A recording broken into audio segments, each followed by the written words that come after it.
경영학에서 내재적 동기라고 하는 것이 있는데요. 그래서 직원들로 하여금 스스로 어떤 내적으로 동기 유발을 해서 그 일을 수행할 수 있도록 만들어 주는 거예요. 그래서 경영학에서는 그런 환경을 조성해야 된다 이런 얘기들도 하고 실제로 임원들 교육시킬 때 삼성그룹에서 임원들 교육시킬 때 그런 교육도 많이 시킨다고 들었습니다. 제가 임원은 아니어서 그런 교육을 받아보진 않았고요.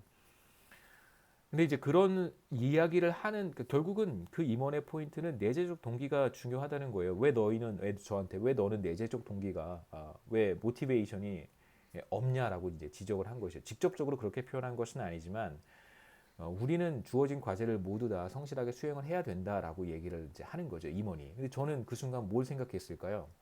이 임원이 왜 갑자기 이렇게 발끈할까? 첫 번째 생각이었고 두 번째 생각은 정말 이 임원은 아무것도 모르는구나. 이런 생각이 드는 것이죠.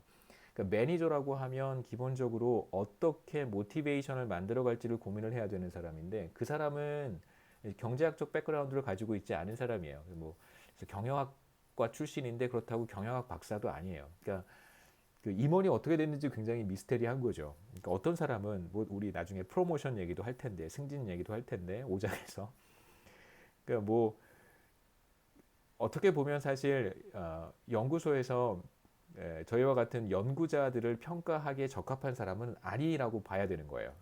뭐 어떤 형태로 관리는 잘할 수 있고 그 다음에 그 사람도 누군가의 에이전트잖아요. 우리의 프린시펄이긴 하지만 그 사람도 누군가의 에이전트입니다. 삼성그룹의 뭐 미래전략실 뭐 지금은 다 해체됐다고 하지만 삼성그룹의 미래전략실의 에이전트일 수 있어요. 그 사람 위에 프린시펄이 뭐 미래전략실에 있는 누군가일 수도 있는 것이죠. 그래서 그 사람은 어떤 자신의 태스크를 수행하고 있는 거라고 볼 수 있지만 중요한 것은 그 사람은 또 하나의 프린시펄로서 어떤 면에서는 모티베이션을 잘못 유도하고 있는 것입니다. 그래서 나중에 들은 얘기인데요. 제가 그 사건이 굉장히 임원들 사이에서 그 소문이 퍼졌나 봐요. 제가 그렇게 리액션을 했다. 저와 같은 사람이 없었나 봐요. 그래서 굉장히 나중에 그 삼성경제연구소 소장이 사장이잖아요. 계열사 사장인데 소장도 그 얘기를 들었더라고요. 그래서 굉장히 제가 그 말했던 그 임원이 굉장히 정말 화가 났었나 봐요. 그래서 다 돌아다니면서 얘기를 했다고 나중에 들은 적이 있습니다. 이런 말씀을 드리는 이유는 뭐몇 가지 뭐 저도 이제 여러분들께 어, 일종의 팁을 드리는 건데 우리가 지금 배우고 있는 내용들을 현실에 100% 적용하면 안 된다는 거고요. 우선 제 경험에 비추어 봤을 때 어, 우리는 한국 사회잖아요. 아메리칸 소사이어티가 아니기 때문에 굉장히 어렵습니다. 그렇게 접근을 하면 좀 안 되고요. 그리고 나서 저도 나중에 많이 깨우쳤죠. 그 상황에서 그렇게 얘기하는 것은 적절하지 않았겠다. 적절하지 않았구나. 이런 생각이 들어서 말씀드리는 겁니다. 근데 중요한 건 결과적으로 저는 그 과제에 별로 신경을 쓰지 않았어요. 고치라고 했지만 별로 고치지 않았습니다. 왜 그러냐면 저는 할 일이 너무 많잖아요. 다른 일들도 해야 되고 다른 것도 평가를 받아야 돼요. 그런데 이제 제가 실수했던 가장 큰 건 뭐냐면 우리의 과제 1, 과제 2, 과제 1과 과제 2의 가중 평균만 사실 임원들이 보고 있는 게 아니라 이제 Q4가 있어요. Q4는 뭐냐면 나한테 얼마나 잘하는가 이런 것들이 있습니다. 얘는 얼마나 나한테 정말 사근사근하게 내 말도 잘 듣고 내가 좀 시키는 일도 좀 잘하고 내가 뭐 말할 때 귀 기울여 듣고 뭐 이렇게 파지티브한 리액션도 좀 하고 뭐 이런 인간관계죠. 인간관계를 얼마나 잘하는가. Q4라고 하는 매트릭이 존재하는 건데 뭐 저도 이걸 모르는 건 아니지만 저는 개인적인 성격이 있어요. 저는 어떤 성향이냐면 제가 좋아하지 않는 사람은 Q4에 별로 신경 쓰지 않습니다. 여기에 별로 노력을 많이 투입하지 않아요. 제가 좋아하는 사람은 제가 이렇게 존경하고 좋아하고 이런 사람들은 제가 굉장히 잘하지만 그렇지 않은 사람들한테는 별로 이렇게 신경을 쓰지 않습니다. 하고 싶은 얘기 다 하고 그 사람이 잘못했으면 잘못했다고 얘기하고 그래요. 그게 제 이제 한계예요, 한계. 저도 제 한계를 잘 알아요.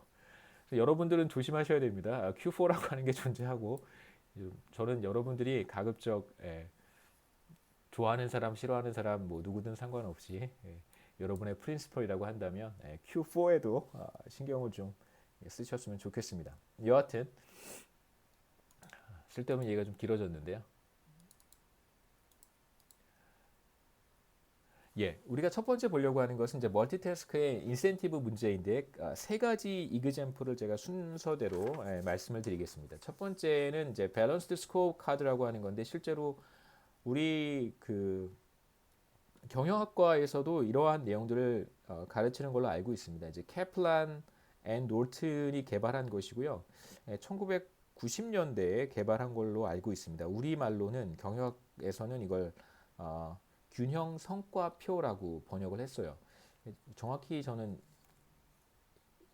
밸런스드 스코어 카드의 개념과는 딱히 잘 매치가 되게 번역했다고 생각되진 않고요. 그래서 또 어떤 학자들은 또 어떻게 번역하시는지는 제가 경영학을 잘 몰라서 그리고 혹시 뭐 경영학과 출신이거나 혹은 경영학과에 아는 분들이 있으면 또 어떻게 번역하는지 뭐 혹시 알게 되시면 저한테 알려주시면 감사하겠습니다.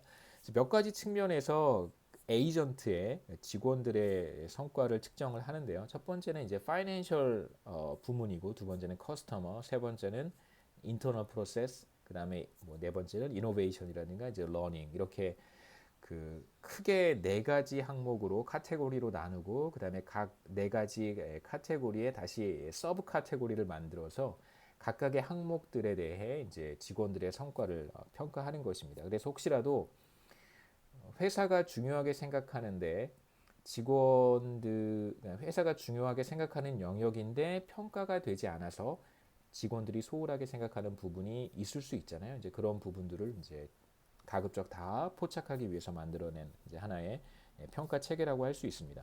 그러니까 파이낸셜 같은 거를 뭐 예를 들어 보면 뭐 회사의 비용을 크게 절감했다든가 혹은 뭐 효율성을 높였다든가 뭐 직접적으로 어떤 재무적인 성과를 높였다든가 이런 걸 우리가 생각해 볼 수 있고요. 그 마이크로소프트 재팬 같은 경우에 주 4일 근무를 도입을 했습니다. 작년에. 그러니까 월, 화, 수, 목 이제 하루 쉬는 거죠. 월, 화, 수, 목 예를 들면 4일, 주 4일 근무를 하는데 실제로 파이낸셜 측면에서 효율성이 제고가 된 거예요. 효율성이 좋아진 거예요. 그래서 어떤 측면에서 비용 절감이 있었는가 봤더니 실제로 불필요한 회사 내에 여러 가지 이제 리소스들이 있잖아요.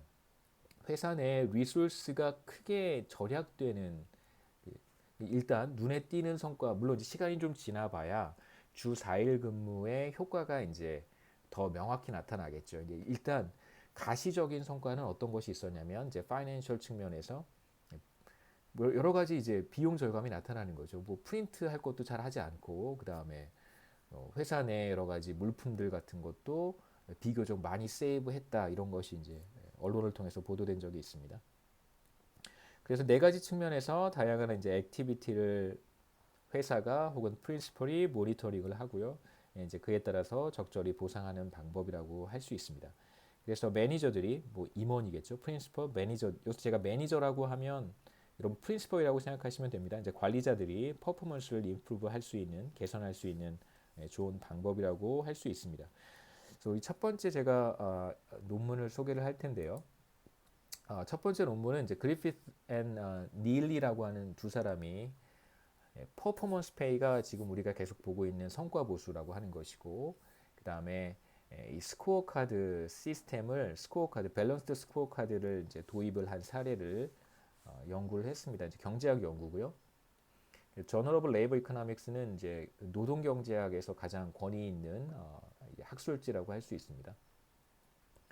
비교적 좀 오래된 이야기이긴 하지만 여러분 밸런스드 스코어 카드가 어떤 식으로 적용이 되었는지를 제가 간단하게 설명드리려고 해요. 그러니까 밸런스드 스코어 카드를 도입을 했고 그 이후에 이제 뭐 성과가 좋아졌는데 뭐 얼마나 좋아졌고 이런 걸 여기서는 제가 설명하진 않겠습니다만 어떤 문제가 있었고 그래서 밸런스드 스코어 카드를 도입을 했고 그래서 어떤 측면에서 뭐 개선이 되었다 이 정도 이야기만 첫 번째 케이스에서는 보도록 하겠습니다. 그리고 여기 클릭하시면 링크 제가 걸어놨으니까요. 관련된 논문에 뭐 제 생각에 앱스트랙트라든가 혹은 뭐 인트로덕션 정도는 뭐 보시는데 여러분 저널 오브 레이버 이코노믹스는 그렇게 어려운 논문들이 아니고요. 주로 응용 경제학, 노동 경제학이라든가 응용 경제학과 관련된 이슈들을 많이 퍼블리시하는 논문이기 때문에 여러분들도 서론 정도는 보시는데 크게 어려움은 없을 거라고 생각합니다. 그래서 경제학에서 이런 식으로도 경제학을 하는구나라고 여러분 보실 수 있어요. 맨날 뭐 무슨 효용 극대화 문제만 풀고 뭐 이윤 극대화 문제만 풀고 뭐 프린시펄 에이전트 문제만 풀고 그런 것만 하지 않아요. 경제학자들도 다양하게 합니다.